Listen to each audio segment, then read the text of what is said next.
Washington, D.C. was founded in 1781 as a unique federal district to serve specifically as the seat of the government and the nation's capital.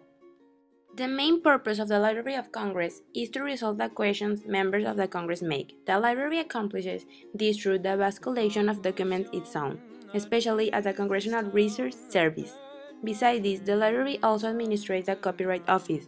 Its services are also available to the rest of the branches of the government and to the citizens who show a real interest in research. The main purpose of the Holocaust Museum is, besides representing a memorial for all the Jews that died in World War II, to create awareness of the genocides that are occurring right now in the world that are no different from the genocide of the Jews in World War II.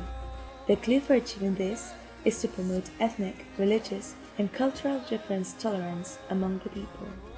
All the pictures of the Jews in the museum achieve this purpose because with them people feel a connection, and if another genocide were to occur, inspire them to take action and something to prevent it. The purpose of the National Archives is to preserve the U.S. most important documents pertaining to the three branches of the federal government. It is an important tool of democracy for the nation. At the rotunda of the building lies the Charters of Freedom, which hold the Declaration of Independence, the Constitution of the United States of America, and the Bill of Rights. These documents prove the United States of America as a sovereign, democratic, and free state. The World Bank is an NGO composed of 119 country members. Its mission is to aid and invest in all sorts of development necessary to eradicate poverty from the world.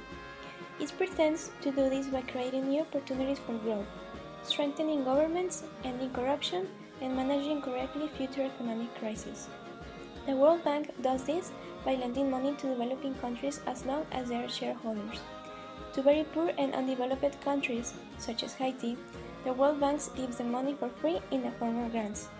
Only the countries with the most number of shares have the right to be a part in the board of directions and make decisions regarding the World Bank's course of action. The Capitol is where the Congress of the United States works.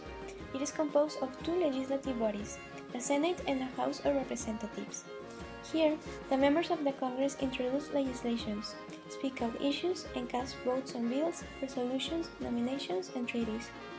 The Congress also represents the voice of citizens since the House of Representatives contains members that represent every state. Through this, the Congress is able to play a vital role in the balance of power in the U.S. government.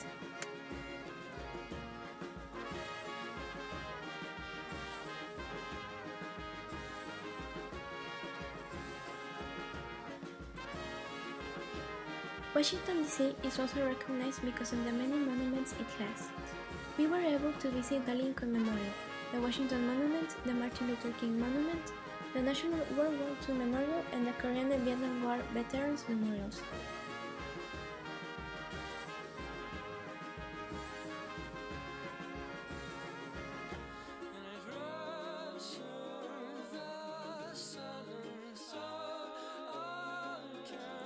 The Lincoln Memorial is among the top 10 most popular places to take a photograph in the world. This place was the site where Martin Luther King Jr.'s most famous speech, "I Have a Dream," was delivered. East of the Lincoln Memorial is a rectangular pool called the Reflective Pool. It is called like this because the Washington Monument reflects completely on the water. The Washington Monument was made to commemorate George Washington. The National World War II and the Korean and Vietnam War Veterans Memorials were dedicated to the Americans that served in the armed forces during those wars. At the Vietnam War Memorial, people leave everyday items in honor of all the people that died on the war or are still missing.